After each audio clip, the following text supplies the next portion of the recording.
ஆண்டவருக்கு அஞ்சி அமைதியில் திளைத்து தூய் ஆவியின் துணையில் ஆதித்திரு அவைமை பற்றி திருத்தூதர்கள் சீடர்கள் வழியாக தெரிந்து கொண்டவுடன் அவர்களின் வாழ்க்கை விசுவாசத்தில் ஆழமாய் ஊன்றிய வாழ்வாக இருந்தது. எத்தனை வேதனைகள் சோதனைகள் கடந்து வந்தாலும் தங்களையும் கிறிஸ்துவையும் பிரிக்க முடியாது என்ற உறுதியோடு வாழ்ந்தார்கள். உயிர் துடிப்புள்ள விசுவாசத்தை தங்கள் வாழ்வில் காட்டினார்கள். போதனையாளர்களின் எடுத்துக்காட்டான வாழ்வு, ஆண்டவரின் வார்த்தையில் இருந்த ஈர்ப்பு ஆதி திரு அவை மக்களையும் உயரிய வாழ்வுக்கு அழைத்து சென்றது.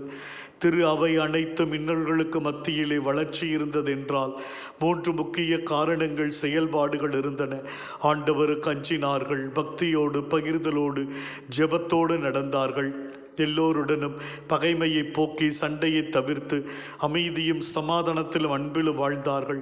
தூய் ஆவியான வழிநடத்திலே தங்கள் வாழ்வை அர்ப்பணித்திருந்தார்கள்.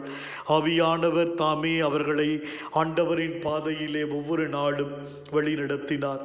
சோதனைகளில் மன உறுதியை தந்தார், வேதனைகளில் விசுவாசத்தை கொடுத்தார், ஆண்டவரின் வார்த்தையின்படி வாழ ஊக்கத்தை கொடுத்தார். தெய்வமே, எங்கள் வாழ்வும் உமக்கஞ்சி வாழவும், பாவத்தை விட்டு ஒழியவும், சமாதானத்தோடு வாழவும், தூய் ஆவியின் துணையிலே நாங்கள் ஒவ்வொரு நாளும் நிலைத்திருந்து வாழ எங்களுக்கு அருள் தாரும். ஆமீன்.